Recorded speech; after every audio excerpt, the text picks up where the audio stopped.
Welcome to the RevOps Loop podcast with Maarten and Stjepan, brought to you by Digital Reach and the nonprofit tech shop. Get ready to learn about revenue operations, HubSpot, and beer.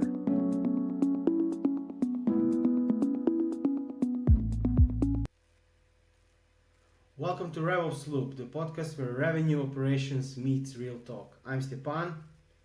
And I'm Maarten. We're here to cut through the RevOps noise and get to what actually works. Each episode, we dive deep into one burning question that's keeping RevOps professionals up at night. We break down the tools everybody's talking about and most importantly, we taste some questionable beer choices while doing it. so whether you're scaling your first revenue engine or optimizing your CRM, we are breaking down the systems, the processes, and yes, the tools that actually move the needle. So that means no vendor pitches and no fluff, just two RevOps practitioners sharing what we've learned in the trenches. So grab your favorite beverage, fire up your CRM, and let's close the loop on RevOps. This is RevOps Loop. Yeah, guys. So before we dive into all the reasons you might need a CRM, let me actually start with the opposite question. When should you not use one? And I think this is where a lot of businesses go wrong right from the start. So if you're a solo consultant or freelancer starting out, honestly, a simple spreadsheet might serve you better.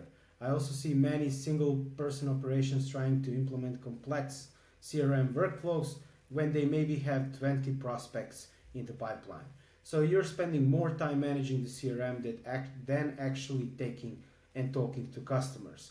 So Maarten, what's your take on that? Like, when not to use a CRM? Can you share some stories? Yeah, well, some stories. I think many people jump to a CRM pretty quick, but it's true. There are kind of scenarios in which you don't really need one. I think you mentioned it right. Obviously, small teams, small databases. Do you need a big fancy tool? Probably not. I think those are pretty straightforward. I guess where it gets a little muddy, or there's a bit of a gray area, is when you're transitioning into needing a CRM. And what is that cutoff point? And this is where we've had some discussions with startups, new founders who are kind of in those early stages, and some of the typical benchmarks that we'd use would be something like, how long does it take to get your reporting together, right? If you need to report on performance and pipeline, how things are going, how long does that take? And typically, even if you're not using a CRM, but it's a small manageable database, it'll take you anywhere from 1 to maybe 2 hours a month, in which case that could be an indicator that you don't really need a CRM just yet. It's pretty manageable to get your insights together. Once that starts becoming more of a pain, right, and you're gathering information from different systems, because at this point you not only have a list of clients, but you also have a separate sheet where you're keeping track of deals in a pipeline, and then you have a separate sheet where you're keeping notes of sales interactions you've had. And now all of a sudden, when you're putting your reports together, it's taking you a couple hours, and you need imports, and then you need to align data. And that is sort of a good wake-up call of, hey, you might want to get started with the CRM before it gets too out of hand, right? And you have these huge, messy sheets that you're working with. So I feel like that's usually a good one first, is just how long is it taking you to get reports together. So if I'm hearing you correctly, so you're just outlining the complexity of it, and I usually call this a complexity trap. So what we're seeing is people are thinking they're buying a solution, but what they're actually buying is a whole new set of problems. So and then suddenly the teams are spending way more time than just entering data. Seeing the reports, using the tools, managing what you have built, and then then there's no adoption. Nobody is happy that there's another tool that they need to drive in, and so basically that's what you were saying. And what are some other what other examples of that? Yeah, and I think actually it's kind of two different points, because I think what you were describing is more if you jump too quick to getting a CRM with all these big fancy new features, and then you're spending more time trying to put things together in your CRM than actually doing the work. And that's kind of the opposite problem, I guess, right? Where you're taking on too much of a CRM before you actually need it. What I was initially alluding to is kind of the other way around, where not having a CRM is not taking up too much of your time, meaning like you can still get your reports and all that efficiently together because you can, there's not that much information flying around, so it's relatively simple to keep it together. At which point, that's sort of an indicator that, hey, you might not need a CRM just yet. This is where it shows that it's very much a balancing act, right? Because what you described the other way around is very much, if not a more recurring problem, really, that you see, where people do have a CRM that they've onboarded with a bunch of fancy features, right? And then they're struggling to use it properly. They're spending more time trying to use it properly than actually being effective with it. So yeah, it's that balancing act. But kind of going back to the when do you not need a CRM? Again, I think the use cases are limited. I think it's you're better off getting a CRM set up from the get-go, keeping it limited, right? Don't go too crazy with it, but just basic CRM that you can build on from the get-go, without going overboard and getting like a full scale, Salesforce with all the features and all the bells and whistles included when you're a 5-person startup, right? Which sounds a little crazy, but I have seen it and it is a little nuts. I would agree with that 100%. So like there are a lot of CRMs out in the market where you can start for free, and then not just a free trial, but like just use the core features of a CRM for free for a long time, and then you can decide, oh, do I need this fancy feature? Do I need to enforce my processes, or I just need to have like a relationship manager memory? So this is what like people are not thinking of, and I see it's like, for example, like remembering John daughter plays soccer, and maybe a sales rep can use that when they're outreaching, and like Sarah prefers morning calls. So that's very different than if you want to enforce a 7-8 stage sales process with all the mandatory fields, the approval workflows, the follow-ups, and then get some great reporting from it. So I would agree as I started, getting a CRM, just a basic one, and then going from there, but thinking like, do I need all of these fancy features, or I'm good and better off right now with just like having data there so I can use it properly. Yeah. And you actually touched on another good sort of benchmark or indicator, I guess, of when should I start using a CRM is if multiple people are needing access to the data, right? Like you mentioned, hey, there's a note that would be relevant for the sales team, so they're going to need to use this. Once you're getting in that world, like a centralized, updated, dynamic CRM is going to be quite important. If you're not at that stage yet, where there's only really 1 or 2 people who are accessing the data and actually using it, okay, you obviously have some flexibility. You could probably get away with a nicely organized sheet. But I think that's another good indicator as well, is at one point multiple people are going to be using the data that you're collecting for different reasons. At that point, a source of truth CRM is going to be crucial. Yeah, and then another way to think about it is like multiple people, but also multiple like systems, apps. Like, are you using something else? Like, do you have some other tools that you are using, or your team? How would you get all of this into one centralized system?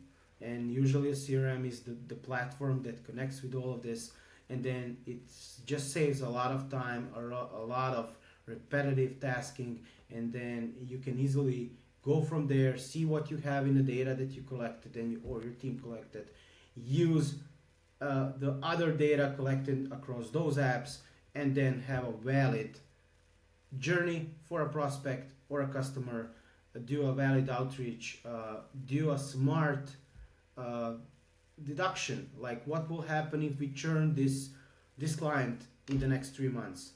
Do we need to focus more on this client, or are we okay with like just delivering what we need to deliver, and we don't want to waste a lot of time there?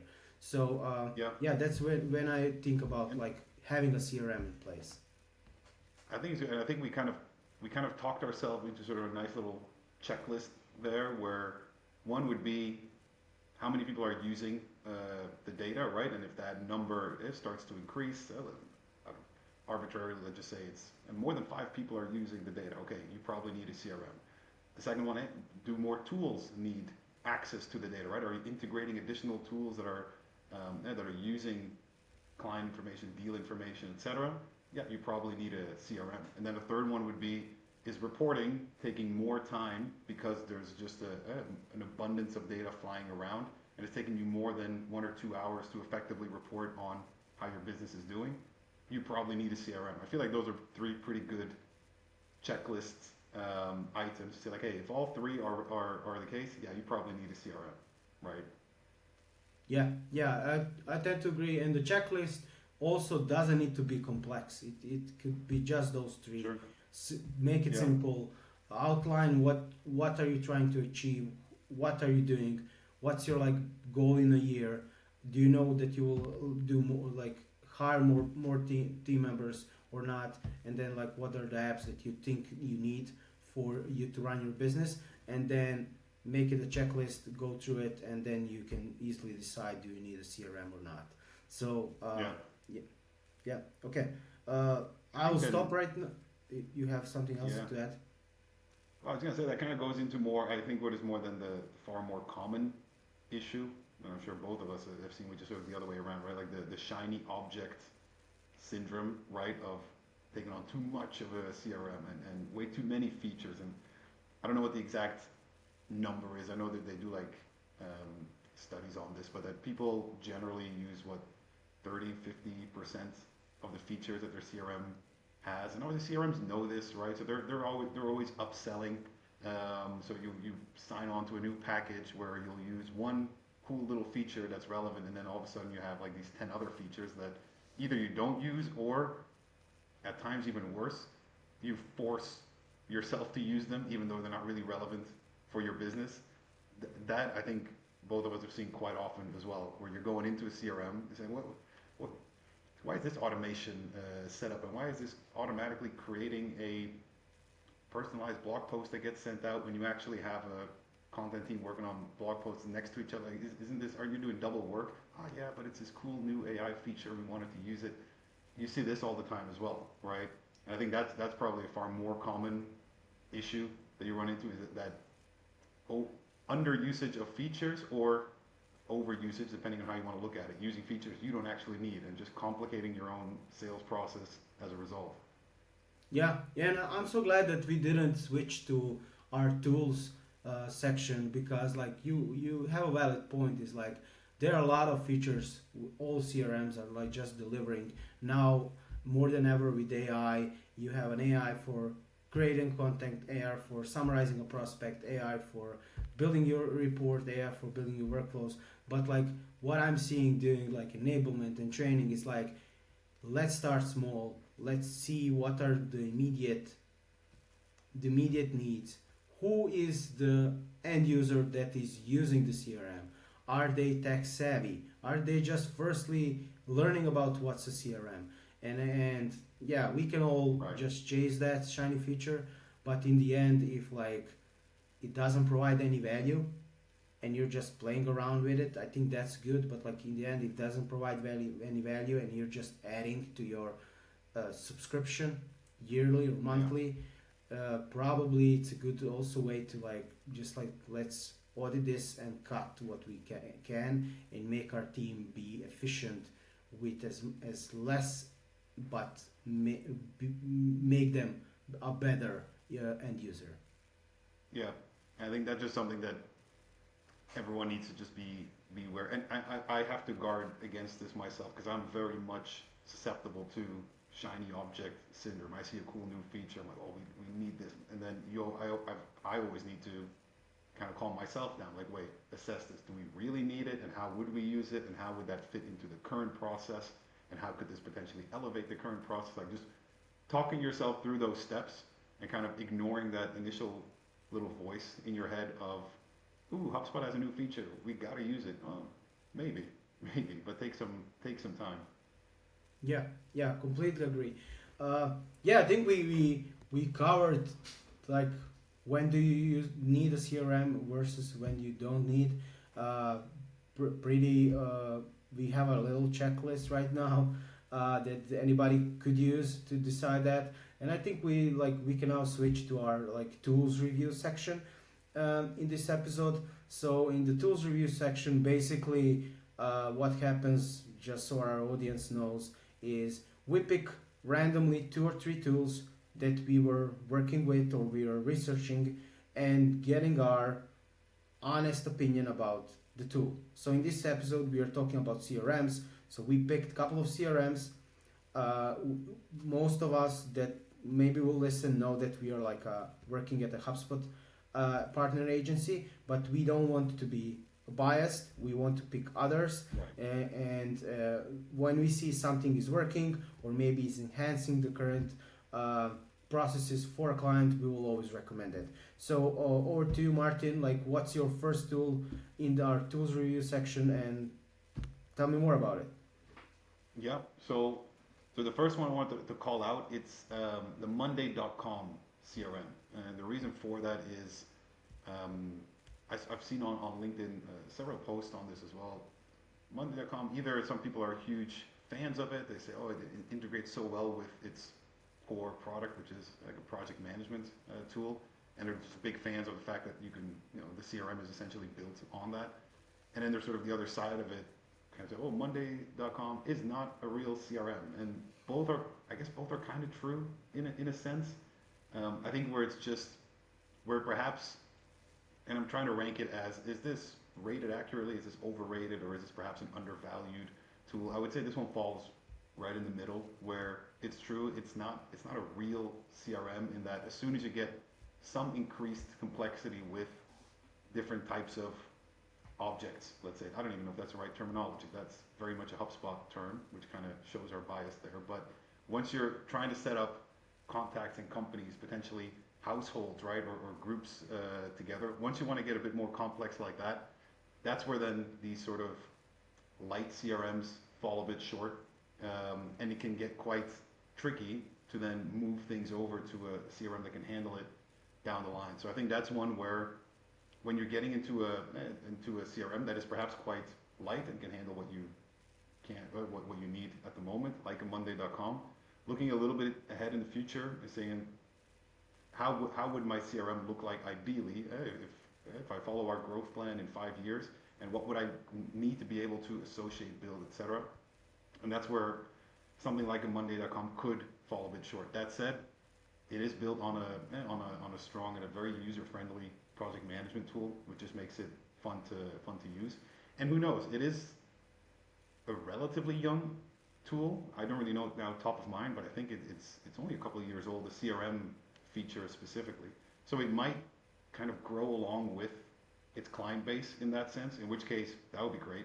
But I think that's one to sort of, it's a good representation of a type of CRM to just be mindful of before you start it, in that it's very user friendly, it plugs into project management, which is great, makes it very easy to use.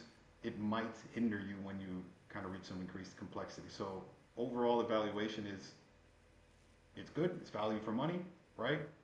But it might not suit everyone's needs. So just be aware of that, I guess is what I would say. How about Yeah, you? that. So for me, my first is Pipe Drive. So I'm giving this immediately like a good value rating, I would say. And here's what I like about Pipe Drive. So it usually like actually focuses on what the name suggests. It's like managing your pipeline.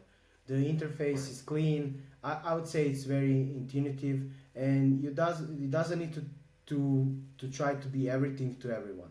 So when you open it up, you can see deals moving through stages, and that's it. So like there's no confusing dashboards, there's no 50 plus different widgets, and I would just say it's like it's for me for growing teams. So let's say 3 to 40 people.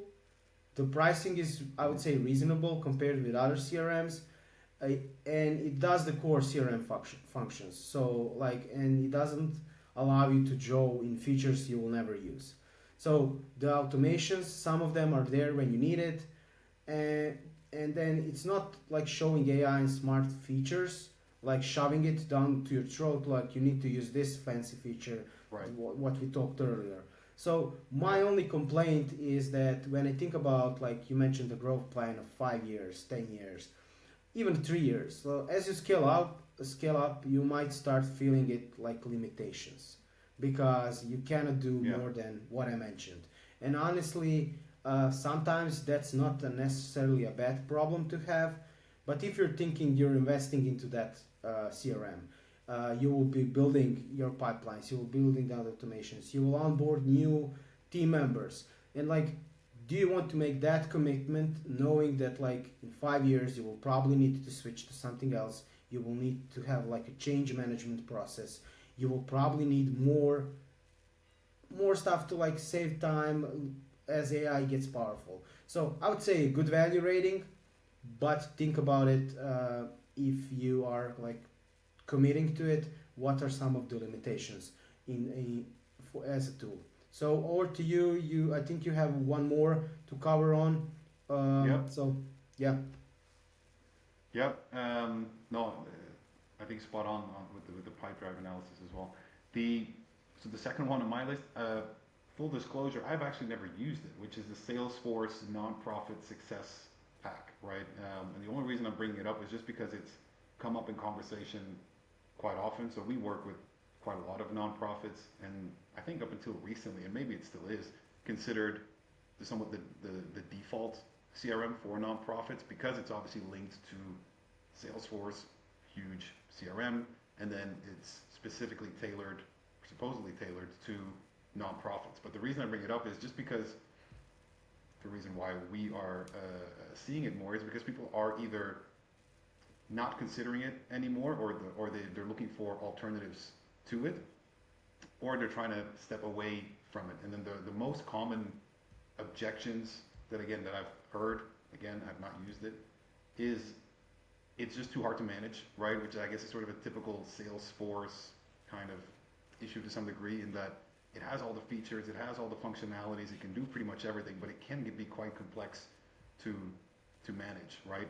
And especially for nonprofits, organizations, smaller ones, right? If they have a 5-person marketing team, which would already be quite big in some cases, they don't really have one person owning the Salesforce side of it. As a result, the data starts getting messy. It kind of becomes somewhat of a data graveyard. And then you'll see people going back to using Sheets, even though they have this big fancy Salesforce tool. And then they're going back to using Sheets just because it's causing too many issues. So it's one of those where when you're sort of a larger multinational NGO, right, in 10 different countries, yeah, that probably makes sense to use, right, because it does work well also with, again, that increased complexity of running a nonprofit across multiple countries with different types of legal circumstances that you need to take into consideration. All of that, yes, that tool can handle it. If you're a 10, 20, 30 people nonprofit organization, you might have been drawn into, hey, this is Salesforce for nonprofits, great, let's go. And then all of a sudden you're stuck in this very complex CRM, pretty expensive, you're kind of tied to it, and all of a sudden you can't get out of it. So that's one. Again, full disclosure, have not used it, so this is purely based on feedback that I've been getting. But yeah, an interesting one to keep an eye on and see if it keeps its default status, if you will, in sort of the nonprofit CRM world, which you could actually argue that it's already to some degree lost it. I don't want to make that claim just yet, but yeah, an interesting one to keep an eye on.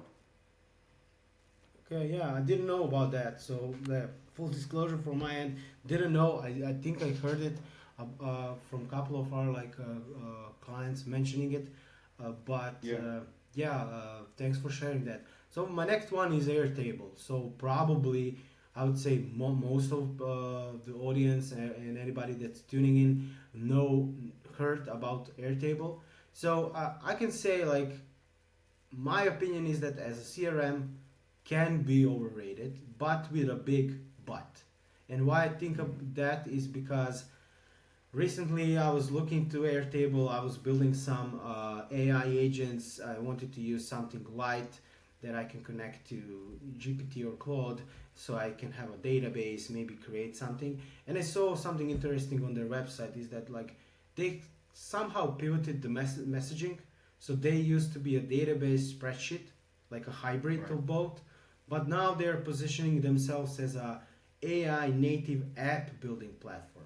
So if you go to the website, you will Okay. see that. So they're like a native app building platform. So I was thinking like very fancy, but they they still have CRM features? Do they lack core CRM features?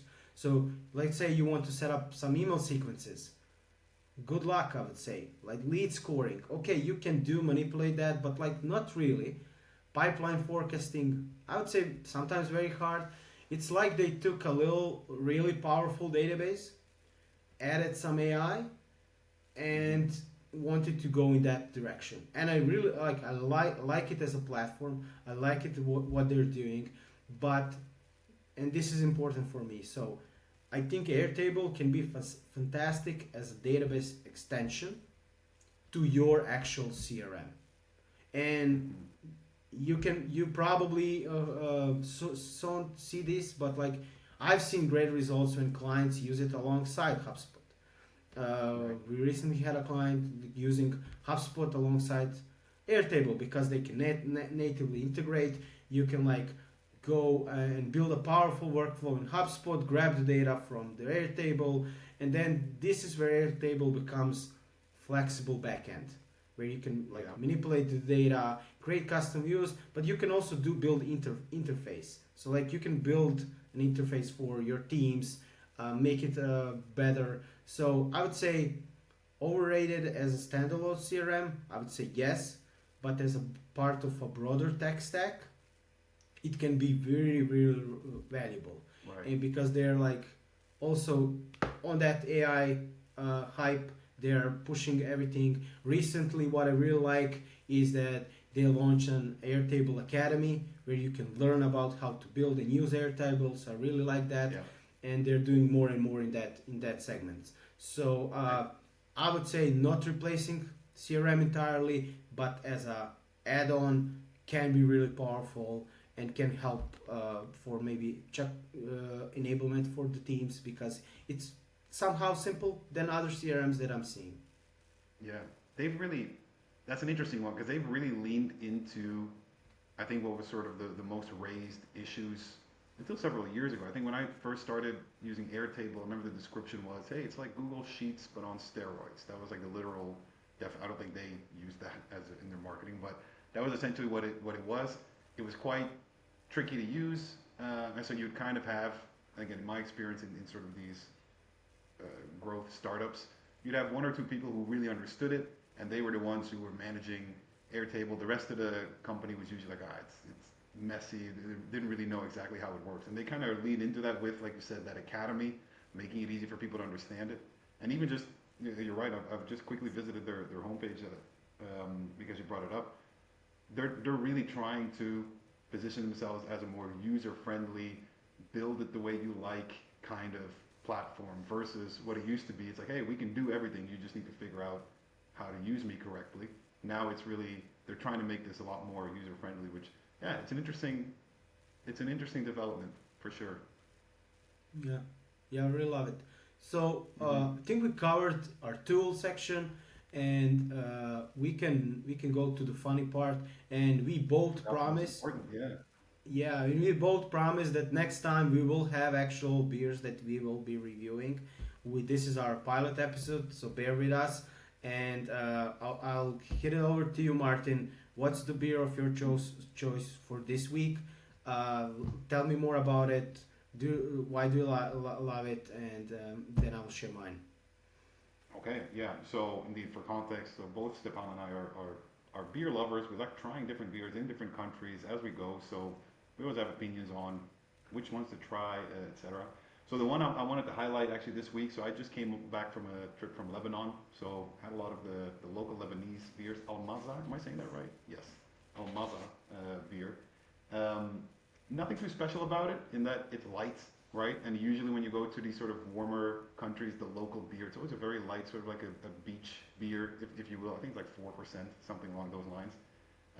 But it's one of those that's deceptive, right? So before you know it, you've knocked back 4 or 5, 6, and then you don't really notice it. But they just goes down super smooth, fits the environment, right? So whenever you're in Lebanon, have the Al Masa, stay away from you don't need the Heinekens and the Stellas at that point. Stick to the local beers. It's also just a general tip, I guess, for anywhere you go. But that was a recent discovery that I was quite fond of. So, and I noticed that they have it here in the local store as well. So I'm gonna pick some up pretty soon. That's That's good. mine. That's great. So my beer of choice for this week is Milkshake IPA by Garden Brewery. So this is one of my favorite ones. So because it's a Croatian brewery. I'm from Croatia. They're making some interesting stuff. The brewery is located in Zagreb. They have a full circle like menu alongside the brewery. They have a lot of beers. They're doing a lot of collaborations. But why I'm picking milkshake IPA, because it's the name is spot on. So it has a creamy, like milky mouthfeel, and you don't typically get when you're drinking IPA. So it's like IPAs usually like hit you. It's very like frisky or whatever. Right. So it's more on the tropical side, but it's very smooth, like vanilla or something. I think ABV is something like 6.23. So it's not that it will like knock you over if you have 3 or 4. So Right. that's what I prefer. I prefer it more from the tap, directly from the brewery, rather than in cans, because sometimes the cans are not like cold enough. But that's my choice for this week. And if you're ever in Try that. Croatia or maybe UK, I think you can try it. So I do want to try that. I'll be honest, I'm skeptical when you said milkshake IPA, but yeah, we'll give it a go. okay, yeah. So thanks for listening to us. We are staying on 30 minutes. That's our goal for every episode. So you can like play it on your favorite podcast channels. We will try to be on anything that we can upload this. Like when you're working out, maybe having a little jog. Maybe you just want to go into the focus mode and learn more about like Yeah. what are two consultants, RevOps professionals doing day to day. What are we using? So let us know your feedback. Comment. You can reach us on LinkedIn, and we will be happy to chat and improve as we go. This is our, as I said, our first episode. So bear with us once we get into some kind of better groove. Any last words, Martin, from your end? I think that was spot on. Yeah, bear with us. We'll be pro soon enough.